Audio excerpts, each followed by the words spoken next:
श्री राम जय राम जय जय राम, श्री राम जय राम जय जय राम। हमारे पूज्य ज्येष्ठ भ्राता श्री पधार गए हैं। राधे राधे राधे राधे। श्री राम जय राम सिया राम जय जय सिया राम, सिया राम जय जय राम, सिया राम जय जय सिया राम, सिया राम जय जय राम, सिया राम जय जय सिया राम, सिया राम जय जय राम, सिया राम जय जय सिया राम, सिया राम जय जय राम, सिया राम जय जय सिया राम, सिया राम जय जय राम, सिया राम जय जय सिया राम, सिया राम जय जय राम, सिया राम जय जय सिया राम। राधे राधे बोलना पड़ेगा राधे राधे। जोर से और जोर से और जोर से। पूज्य श्री श्रद्धेय धर्म रतन शांति दूत पूज्य हमारे ज्येष्ठ भ्राता श्री ठाकुर जी पधार गए हैं इस कथा में, और आज मानो श्री धाम वृंदावन ही चल करके आ गया हो। हमें पूज्य मलुक पीठ वाले महाराज जी ने एक कथा बताई थी, एक बात बताई थी, वो बहुत ही आपको देख करके याद आ जाती है। पूज्य श्री मलुक पीठ वाले महाराज जी कहते थे, वृंदावन के कोई भी एक ब्रजवासी तुम्हें स्वीकार कर ले या किसी भी ब्रजवासी तुमसे नाता जोड़ ले तो ये मान लेना साक्षात श्री ठाकुर जी ने तुमको स्वीकार कर लिया है। ये पूज्य महाराज जी की वाणी। तो हम तो हमारे जीवन में वैसे तो हम 6 भाई हैं, उन भाइयों में बड़े भाई हमारे ये हैं, और केवल वाणी में नहीं, मंच तक नहीं, हृदय से भी डांटने का अधिकार, डांट भी देते, समझा भी देते, लाड़ भी बहुत करते, प्यार भी बहुत करते, दुलार भी बहुत करते। सच बताएं हम बहुत भाग्यशाली हैं, आपके जैसा जो बड़ा भाई हमको प्राप्त हुआ है। श्री प्रियाकांत जो सरकार की और श्री बागेश्वर बालाजी, हम व्यासपीठ पर बैठकर यही प्रार्थना करते, काऊ की नजर ना लगे, और जो नजर लगावे वाले है उनकी ठटरी बरे हैं। हाँ। तो आज कथा में आप पधारे, कल भोपाल में ही आपकी कथा पूरी हुई, और एक और आपने दिव्य संकल्प इस भारत के लिए दिया। एक जमाना और आज एक ऐसा जमाना है, और एक समय ऐसा था जहां युवाओं बच्चे थिएटरों में जाकर के, डिस्को में जाकर ठुमका लगाते थे, लेकिन आपने एक ऐसी क्रांति, एक ऐसी लहर स्थापित की है कि अब युवा राधे राधे बोलकर श्रीधाम वृंदावन जा रहे हैं। या आधे से ज्यादा बच्चे ऐसे बैठे होंगे जिन्होंने आपको देख करके कंठी माला और तिलक लगाना प्रारंभ किया। किन किन ने देखा ऐसा? हाथ उठा के बताओ। हाँ, बूढ़े भी उठा सकता, आप भी भूतपूर्व जवान ही हो। हाँ हाँ, बूढ़े भी। हाँ, अब जो आपके समय में जो युवान रहे होंगे वो अब बेचारे बूढ़े हो गए, तो अब भूतपूर्व जवान होंगे वो। तो आपने एक अद्भुत क्रांति फैलाई, और आपने कल एक बड़ा दिव्य संकल्प लिया। उस संकल्प की कल हम रात से अकेले में भी सराहना कर रहे हैं, भगवान से प्रार्थना कर रहे हैं।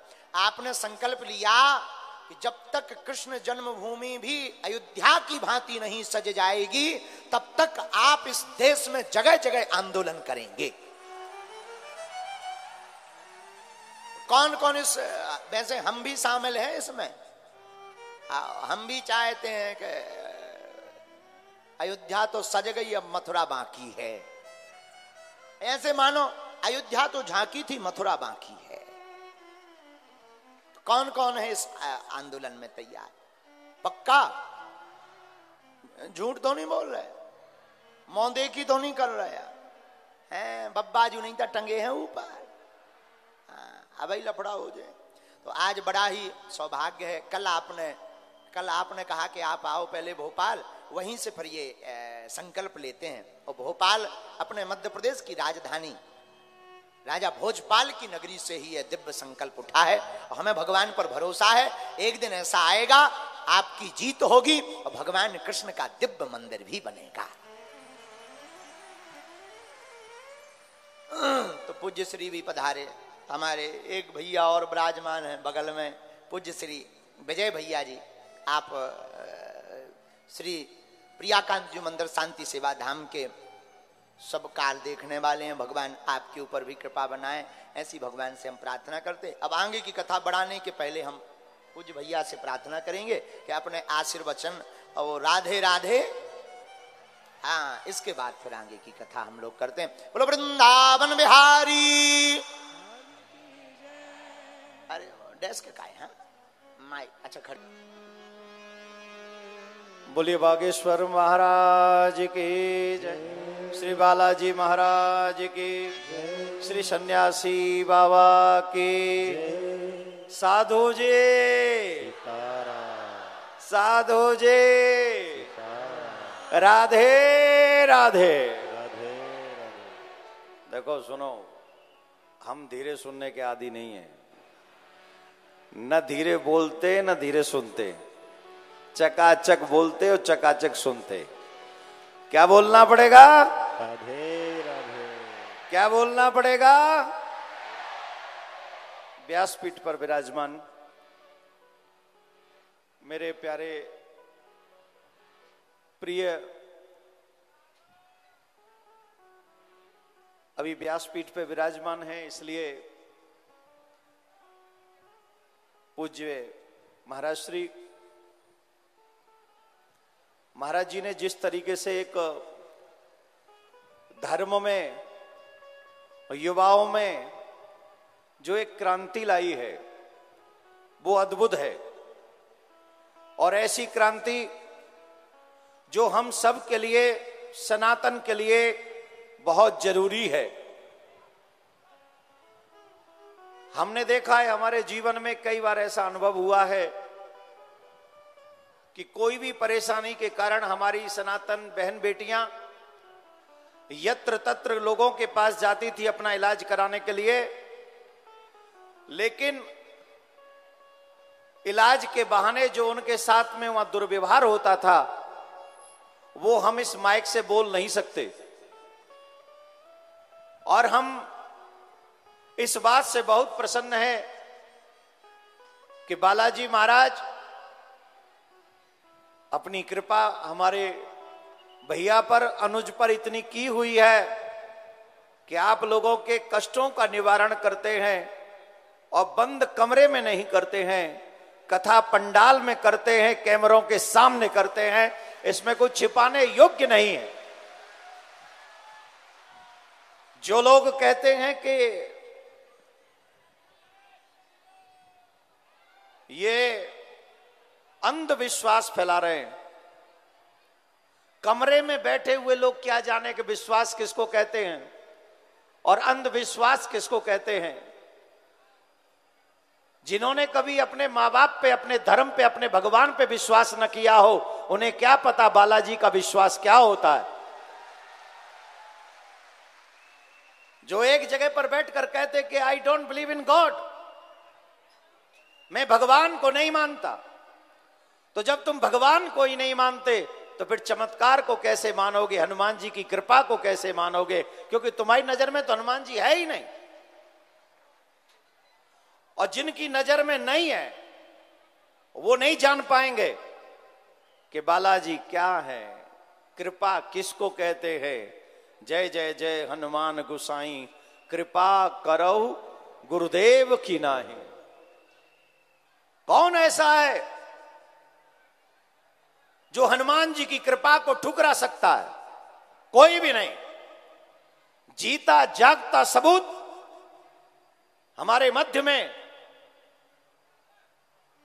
व्यासपीठ पर विराजमान हमारे पूज्य भाई श्री है, जो हमारे अनुज हैं, जो बागेश्वर धाम बालाजी महाराज की कृपा के पूर्ण कृपा पात्र हैं, जो आज हमारे मध्य में, देखिए ना, यहां से जहां तक जा रहे नजरे सरीसर नजर आ रहे हैं। अब जिनकी खो पड़ी, किसी के होता है सर और किसी की होती है खो पड़ी। सर तो झुकने के लिए है, पर जिनकी खोपड़ी, खोपड़ी का मतलब है जो खोई पड़ी, वो है खोपड़ी। जिनकी खो गई है और कहीं पड़ी है, वो क्या जानेंगे कि बालाजी महाराज का क्या कृपा है और क्या चमत्कार है। परख सकती नहीं रत्न को हर इंसान की आंखें, परख सकती नहीं रत्न को हर इंसान की आंखें, दिखाई हनुमत क्या देगा जब न हो जब तक ज्ञान की आंखें। मैं बार बार व्यासपीठ को नमन करता हूं। मुझे पता है कि आप महाराज जी को सुनना चाहते हैं, लेकिन इतने बड़े सनातनियों के बीच में कल जो हमने एक संकल्प लिया है, उस संकल्प को व्यासपीठ के आगे दोहराते हुए अपनी वाणी को विराम दूंगा। वो संकल्प है कि जैसे भगवान श्री राम का मंदिर निर्माण हो रहा है, कोर्ट के माध्यम से जैसे भगवान श्री राम आजाद हो गए हैं, हम और आप सनातनियों को मिलकर एक ऐसा कार्य करना चाहिए जिससे अब हमारे भगवान श्री कृष्ण भी आजाद हो जाएं। मैं एक बात पूछना चाहूंगा, अगर हमारे घर का कोई सदस्य, हमारे घर का कोई सदस्य कारागार में कैद हो, क्या हमें रोटी अच्छी लगती है? क्या हमें कोई कपड़े नए पहनने का मन करता है? जवाब देते जाइएगा। सिर्फ कथा सुनने को हिंदू नहीं कहते। फेसबुक पे, व्हाट्सएप पे, सोशल साइट पे हिंदू बनना बंद करो। अगर हिंदू बनना है तो दिल से हिंदू बनो, और जब दिल से हिंदू बनोगे तो कृष्ण जन्मभूमि बनने से कोई नहीं रोक सकेगा। हमारी प्रॉब्लम ही यह है, टीवी पे हम हिंदू बनेंगे, फेसबुक पे हम हिंदू बनेंगे, सोशल साइट्स पे हम हिंदू बनेंगे, और घर में सुबह 12 बजे तक बिस्तर नहीं छोड़ेंगे, माथे पे तिलक नहीं लगाएंगे, गले में कंठी नहीं पहनेंगे, अपने माता पिता के पैर नहीं छुएंगे। इसलिए दिखावे के लिए नहीं, सच्चाई के लिए हिंदू बनना पड़ेगा, सनातनी बनना पड़ेगा, और अपनी आवाज जैसे और लोग उठाते संविधान के अनुसार, वैसे हमें भी अपनी आवाज उठानी पड़ेगी। जितने भी लोग यहां बैठे, एक बात समझ लीजिए, बिना रोए तो मां भी दूध नहीं पिलाती। याद रखना, अगर तुम मांगोगे नहीं तो तुम्हें कृष्ण नहीं मिलेंगे, कृष्ण भूमि नहीं मिलेगी, काशी नहीं मिलेगी। अगर मांगोगे तो जैसे राम मिल गए हैं वैसे कृष्ण भी मिल जाएंगे, इसमें कोई दो राय नहीं। इन 26 साल के कथाक्रम में भगवान ने मुझे बहुत दिया है, भारतवर्ष ने, भारत के बाहर सनातनियों ने मुझे बहुत दिया है। इतना लाड़ प्यार, इतना दुलार, इतना अपनापन दिया है। मुझे लगता है कि मेरे बाद अगर इतना किसी को मिला है तो मेरे भाई को मिला है। और मैं चाहता हूं कि भगवान जितना मुझे मिला है, आप लोगों का प्यार, स्नेह, उसके हजारों गुना मेरे भाई को और मिलता चला जाए। लेकिन आज मैं आपसे एक बात करने आया हूं। कल हमने ये संकल्प लिया है, एक राष्ट्रव्यापी आंदोलन करेंगे, और एक ऐसा आंदोलन करेंगे कि 100 करोड़ हिंदुओं को यह पता चले कि हमारे कृष्ण अभी बंदी गृह में है। आप जानते हैं जहां पे गर्भगृह है, जहां भगवान का जन्म हुआ है, वहां कोई व्यक्ति दर्शन करने नहीं जा सकता। आपको मालूम है ये बात? उसके ऊपर गुम्मद बना हुआ है, वहां कोई दर्शन करने नहीं जा सकता। वहां मिलिट्री के हजारों लोग उस जगह की रक्षा करते, सुरक्षा करते। अगर आज मैं कह दूं ना यहां से कि कल मैं गर्भगृह के दर्शन करने जाऊंगा और वहां पूजा करूंगा, मैं दिल्ली एयरपोर्ट से निकलूंगा नहीं, उससे पहले चारों तरफ मेरे पुलिस होगी। तो बताओ, जब मेरे भगवान की हालत हो तो तुम नए कपड़े कैसे पहन सकते हो? तुम भोजन कैसे चैन से कर सकते हो? जब मेरा भगवान अरेस्टिंग हो, मेरा कृष्ण सैनिकों के देख रेख में हो और हम लोग आराम से बैठकर रोटी खाएं। मैं तो कहता हूं खाओ, ताकत बढ़ाओ और आंदोलन में इतने शामिल हो जाओ कि हमारी बात को भारत सरकार भी सुने, हमारी बात को सुप्रीम कोर्ट भी सुने और हमारी बात को वो लोग भी सुने जो हमारी जगह पर अपना अधिकार जमाते हैं।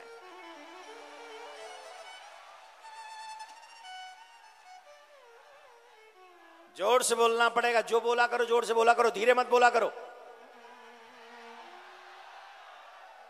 दुल्हनों का अभी ब्याह हो के आया, बोलोगी तो सास लड़ोगी, सास लड़ जाएगी तुमसे।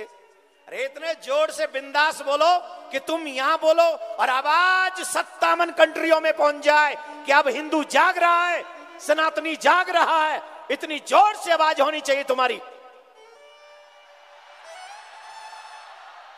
और जोर से बोलना पड़ेगा, और जोर से बोलना पड़ेगा, और जोर से बोलना पड़ेगा। अब बताइए कौन कौन उस राष्ट्रव्यापी आंदोलन में मेरा साथ देंगे, मेरे भाई का साथ देंगे? देखो, मैं अलग नहीं हूं, भाई अलग नहीं, हम दोनों एक ही हैं। और अब एक नहीं है, एक और एक क्या है? तुम ही तुम हो तो क्या तुम हो, हम ही हम है तो क्या हम हैं। आनंद आएगा जब हम और तुम मिलेंगे और 11 हो जाएंगे और हम भाई मिलकर 11 हो गए हैं। और सच मानिए, मैं आपको विश्वास दिलाता हूं, मैं तब तक चैन की नींद नहीं सोऊंगा जब तक अपने कन्हैया को उस कारागार से, एक कारागार वो थी जहां कंस ने बनाई थी, आज कारागार वो है जो कुछ दुष्ट प्रवृत्ति के लोगों ने आक्रमण करके मथुरा के ऊपर हमारे कृष्ण के मंदिर को तोड़कर हमारी सनातन धर्म की छवि को तोड़ने का काम किया था। जब तक उन्हें मुंह तोड़ जवाब नहीं दे देंगे, सच मानिए मैं चैन से नहीं बैठूंगा, चाहे उसके लिए कोई कीमत चुकानी पड़े।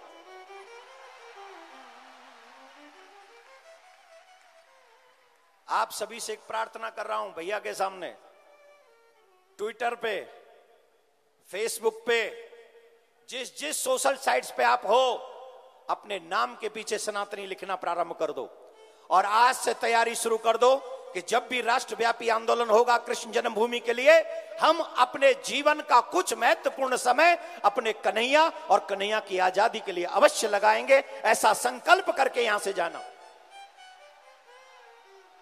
कौन कौन कर रहा है ये संकल्प कि हम उसमें समय देंगे अपना?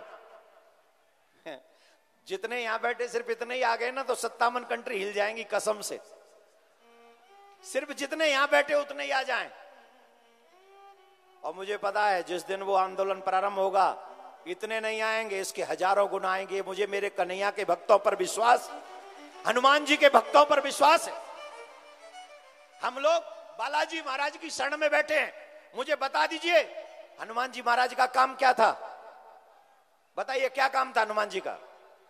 रुक जाओ ए फोटोग्राफर, रुको, हमको बताओ हनुमान जी काम क्या करते थे?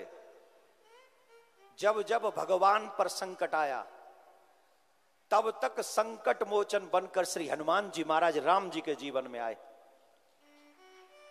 लक्ष्मण जी को शक्ति लगी, संजीवनी कौन लाए? जोर से बोलो। सीता जी का हरण हुआ, पता करके कौन लाए? रावण अहंकारी हुआ तो लंका किसने जलाई?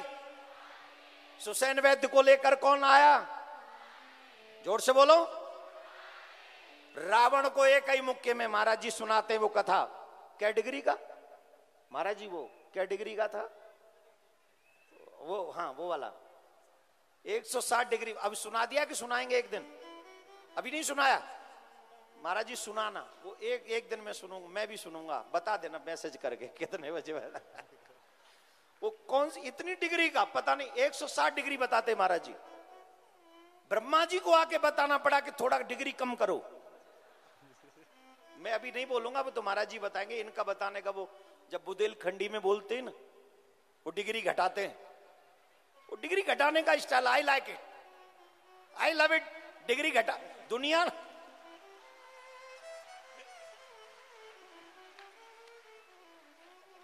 दुनिया डिग्री बढ़ाने को लाइक करती है और मैं इनके डिग्री घटाने वाले स्टाइल को सीरियसली आई लव इट। बहुत अच्छा लगता है वो जब आप बताते, वो भी बुंदेलखंडी भाषा में। अब हम इनके बागेश्वर धाम में हमने कथा की थी और वहां हमने एक शब्द सुना था महाराज जी के मुंह से, ठटरी। और बाद में हमने सुना वो ठटरी भी एक अजीब चीज हो गई है बाद में। तो हनुमान जी महाराज जिन्हें ब्रह्मा जी ने आके कहा कि अपनी डिग्री कम करो, रावण में एक मुक्का मारा तो रावण को ब्रह्मांड दिख गया था। जब राम जी को भरत जी को संदेश देना था तो संदेश लेके सबसे पहले कौन गए? जोर से बोलो। इसका मतलब जानते हो, जब भक्त को जरूरत पड़ती है तो भगवान सेवा करने पहुंच जाते हैं, और जब भगवान को किसी चीज की जरूरत होती है तो हनुमान सेवा करने के लिए पहुंच जाते हैं। तो मेरा कहने का अभिप्राय यह है कि कृष्ण जी के कार्य को करने के लिए हम सबको हनुमान जी का कृपा पात्र बनना पड़ेगा।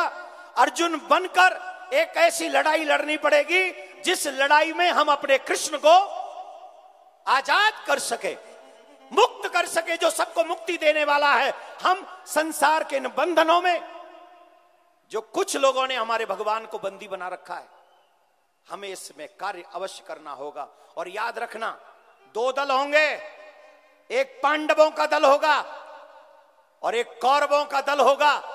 ये हमें और आपको सुनिश्चित करना है कि हमें पांडवों के दल में खड़ा होना है कि हमें कौरवों के दल में खड़ा होना है। लड़ाई एक बार फिर होगी, महाभारत एक बार फिर होगा, कृष्ण का सुदर्शन एक बार फिर चलेगा और वो सुदर्शन चक्र फिर से एक बार सत्य की विजय करवाएगा और पुनः धर्म जीतेगा और पुनः हमारे सनातनी आजादी में अपने कन्हैया की पूजा मथुरा में चलकर करेंगे। इसमें कोई दो राय नहीं।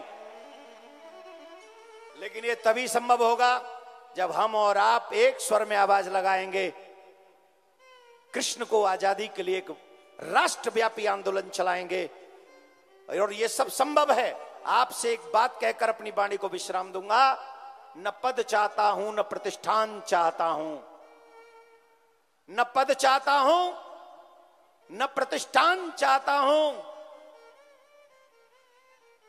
जो सुरक्षित हो आने वाली पीढ़ी, मैं ऐसा हिंदुस्तान चाहता हूं, मैं ऐसा हिंदुस्तान चाहता हूं। व्यासपीठ को बार बार नमन। अधिक समय लिया उसके लिए व्यासपीठ से भी क्षमा और आप सब जनता जनार्दन से भी मैं क्षमा चाहता हूं। एक बार प्यार से बोलना पड़ेगा मेरे प्यारे। ना जी ना, आपको जोर से बोलना पड़ेगा और जोर से बोलना पड़ेगा। अब बैठ जाइए, ये मत करिए, आप शांति से बैठ जाइए, वहीं बैठ जाइए प्लीज। राधे राधे।